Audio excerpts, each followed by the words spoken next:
Yun, may bagong campsite dun sa dulo, sa tuktok.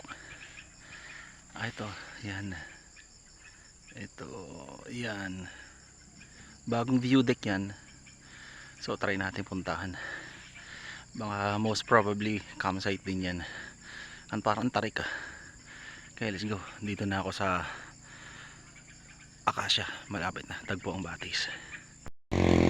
Sinisemento na pala yung kalsada rito mula ron sa Acacia Junction. Yan ay tsura. Mula yung sa Acacia Junction hanggang doon na siguro to sa Balon. Putik, tumumba ako. Buti na-regain ko yung balance ko. Lagkit yan. Hirap. Yun yung pamuntang Karimot. Ito yung galing ka na Acacia Junction. Right. Ang putik paakyat. Ayun na yung view deck. Ito na. Ang tarik niyan. Ito na yung Camp Karimot. Tambayan dito ng mga bikers. Kami kasi doon tambayan namin sa tagpo ang Batis. Ganda rito.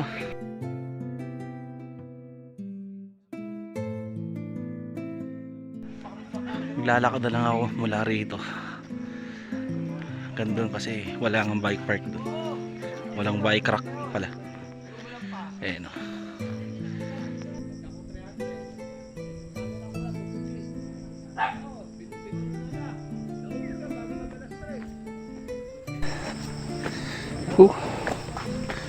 Dati ko na nakikita ito na-curious na ako. Sabi ko parang ang gandang tayuan ng view deck dito or campsite. Kasi nakikita mo yung full view nung Pamitinan, Binakayan, Banoy.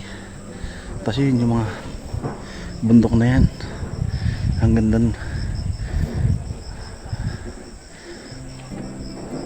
Kaya ito siguro, since nagiging trend rito sa Mount Parawagan yung nagtatayuan ng mga campsite, eto na siguro yun ginawa nila ng view deck.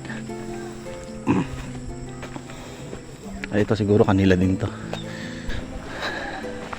Eto yung entrance sa taas. Ito ba? Ito nga. Katin natin.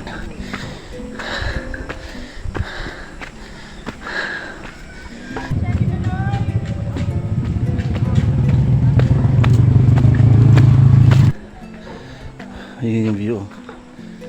Ganda oh.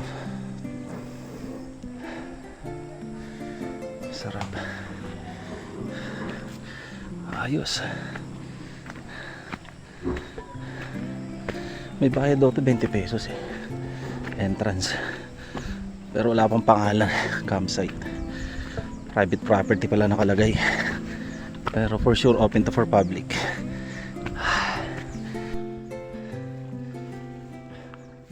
Ito, morning. Ito yung daan doon sa view deck. Yung daan sa view deck. Sa view deck, basta. Dito yung daan. May bayad ba? 20? Saan magbabayad? Dito na. Okay lang. Ha? Sige. Bayad mo na ako. Buti marami akong barya. Alright, dito na. Yun, Boss Mac. Ano? Dulas? Oo nga So sa ngayon hindi pag-anong Ano ka lang papanik ka, hinintay na. Selfie lang nangyari sa akin. Hindi pag-anong gawa yung pathway, patwalk, paakyat. Pero okay na, kaya mo yan. Tama na. Oo nga sa akin. Sige, akit mo na ako sa ingat na. Ayun, nakaraos na ako.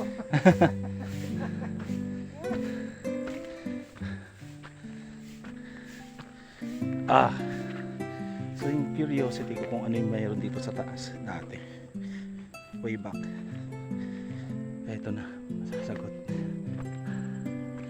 Pero hanip. Pwede na. Konting ano lang naman, lakad mula sa baba. So yun yung view.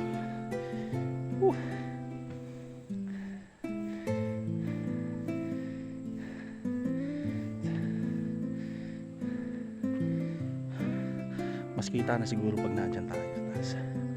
Right.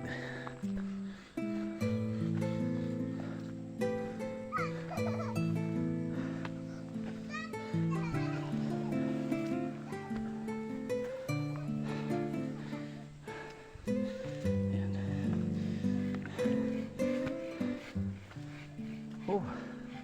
Hindi pa naman ganong gawa. Pero okay na, oh. Kita mo ba 180 degrees ng view.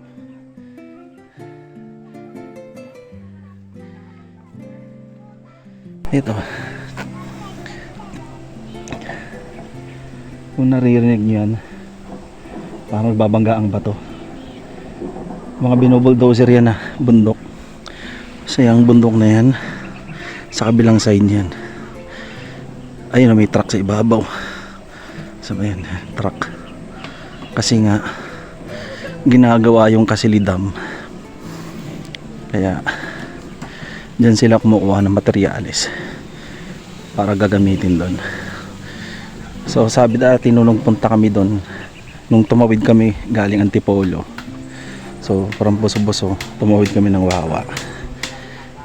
Ang sabi nung guard doon, pwede na daw bumalik diyan sa Kasili after 5 years kasi nga ginagawa siyang ecotourism park. So let's see.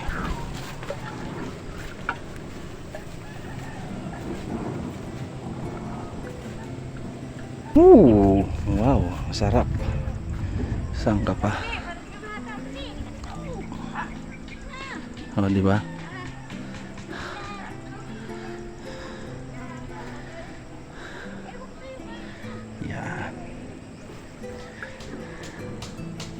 Eh, ang bundok na yan, yan ang Mount Lagyo. Yan yung may kinakwari. Yan. Yung iba dyan, di ko alam kung anong pangalan ng mga bundok na yan. Pero itong tatlong to, very distinct. Ito ang Mount Binikayan, Pamitinan, Hapo ng Banoy. Yung tatlong yan, naakyat ko na yan.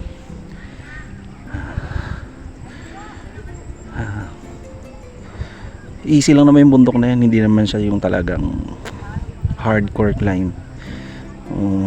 If you are into a recreational mountain climbing, yan, pwede sa'yo yan. Sarap, pero nakapagod din. Eh hindi naman kasi ako talaga yung hardcore mountain climber eh. Sarap dito.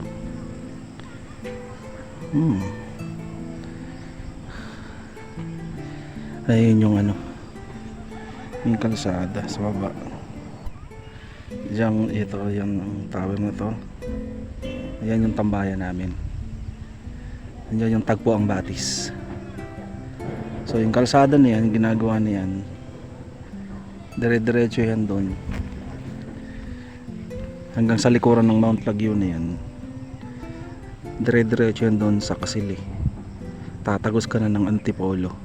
So Kasili, Buso-Buso, Antipolo, doon ka lalabas. So pag nagawa na yung kalsada niya, kasi under construction pa yung kalsada, pag nagawa na yan, easy access ka mula rito sa Montalban, dyan sa Wawa, tatagos ka ng Antipolo. Pero sabi nga ng guard, magagamit pa siguro natin yan within maybe 5 years from now. Alright, yun yung, ito yung Camp Karimot. Doon ako nag-iwan ng bike.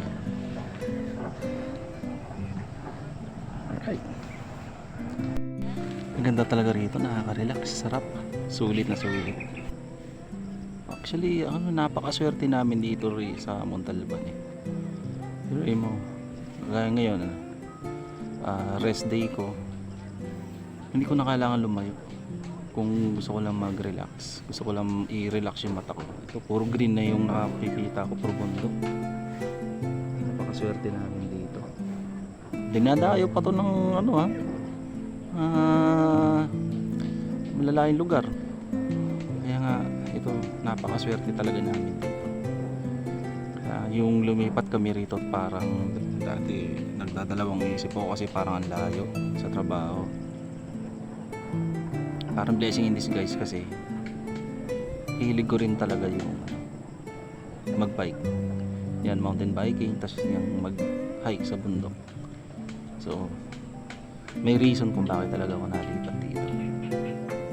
Kasi nga ito na yung playground binigay na sa atin. Yung creation ni Lord. Bigyan tayo ng playground to enjoy. Sarap. Ayun, sa camera hindi mo ma-appreciate yung ano kasi nga cellphone camera lang itong ginagamit ko. Pero yung eye perspective ng isang tao pag nandito ka, napakaganda. Ang aliwalas, ang sarap sa mata. Ayan. Ayan. Sulit. Ito lang ang pinagkakaabalahan pag rest day. Dito lang mag-bike, Mount Parawagan. O kaya doon sa Mascap, yung mga ilog. Kaya pwede naman dyan sa Wawa. Kaya lang mas trip ko rito sa taas. Yung konting lakad na lang, yun na yung balon. Papunta ron. Yung balon. Okay, baba na ako.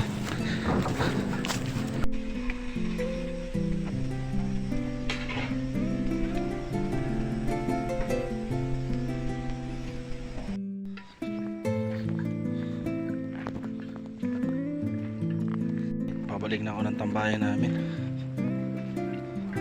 Hindi ko na sinakyan yung bike kasi dulas, ang hirap. Tsaka bumabaon yung gulong doon sa mga lupa. Medyo malambot pa, hindi pa siya compacted. Sana bago matapos ang taon magawa na to para ma-enjoy lalo yung pag-hike dito. Kasi pag maulan, maputik. Meron din kasi mga naka-enduro bike dito, nakakayod yung lupa. Lalo na dun sa taas. Kakayod yung lupa. Pumapangit yung kalsada. Mga 4x4 lang kaya umakyat. Pag ganitong tag-ulan, putik. Kakapal yung sandals mo, pati yung gulong ng bike. Kapal na kaagad. Tingnan, may tsura ng putik na yan. Bike pa lang dumadaan dyan. Ano pa kaya pag mga naka-enduro bike, 4x4 na sasakyan.